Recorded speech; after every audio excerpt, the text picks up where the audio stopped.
جب اللہ تعالیٰ نے زمین کو پیدا فرمایا تو اسے سرسبز و شاداب کر دیا. اس کے بعد عرش کے نیچے سے اللہ نے ایک فرشتہ بھیجا جو زمین میں اترا حتیٰ کہ 7 زمینوں کے اندر داخل ہو گیا.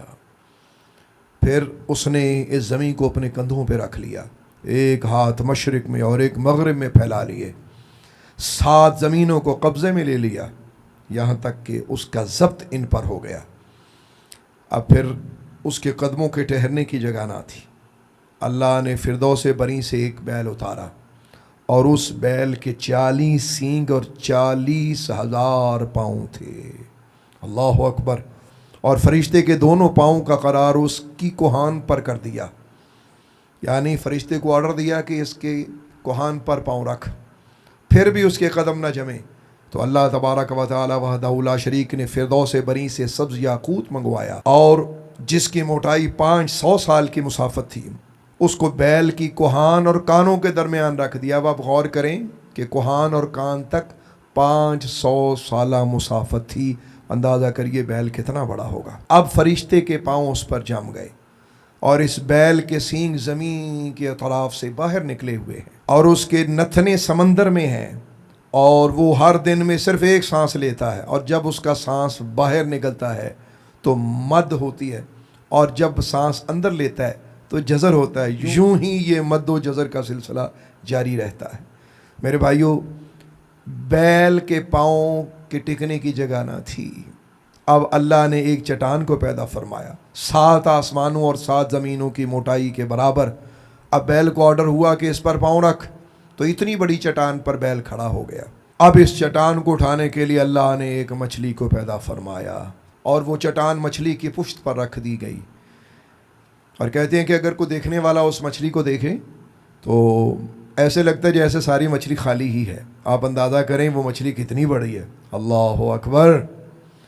تو میرے بھائی اور بہنوں، پھر اللہ نے اس مچھلی کے نیچے ایک سمندر پیدا فرمایا.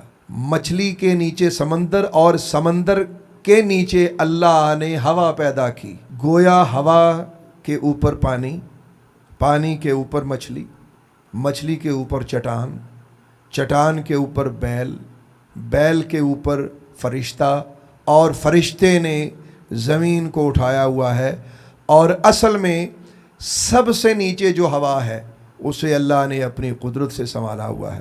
اور زمانے والوں کو مالک الملک یہ خبر دے رہا ہے کہ وہی خدا ہے جس نے ہوا کو سنبھالا ہوا ہے. اگر خدا ہوا کو نہ سنبھالیں تو اوپر والی بھی چیزیں کیسے سنبھل سکتی تھی.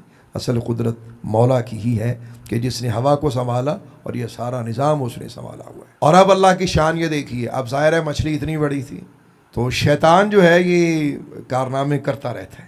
اس نے جا کے مچھلی کے دل میں وسوسہ ڈالا کہ تو اتنی بڑی ہے، دیکھ تیرا اتنا بڑا جسم ہے، اتنا وزن ہے تو نے اٹھایا ہوا، ایک بار ان سب کو بتا دے کہ تو ہے، یعنی تو ہل گڑبڑ کر. اللہ کی شان یہ دیکھیے کہ مچھلی نے ہلنا شروع کیا. اب اللہ کو یہ کب منظور تھا؟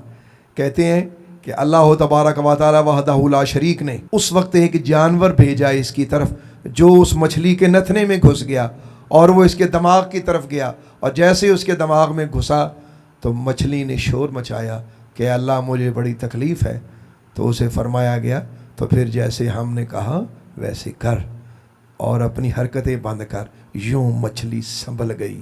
تو میرے بھائیوں دیکھو وہ اللہ کتنا عظیم ہے اور وہ کتنا مہربان ہے کہ اس کائنات کو اس نے سنبھالا، اور اتنی بڑی بڑی مخلوقات اس نے سنبھالی ہوئی ہیں. ایک چھوٹا سا انسان ہے اپنے خدا سے لڑنے کے لیے تیار کھڑا ہے ہر وقت. نعوذ باللہ. اللہ وحدہ لا شریک ہم سب مسلمان بھائیوں کو اپنے اللہ سے محبت اور اس کی فرما برداری کی توفیق عطا فرمائے.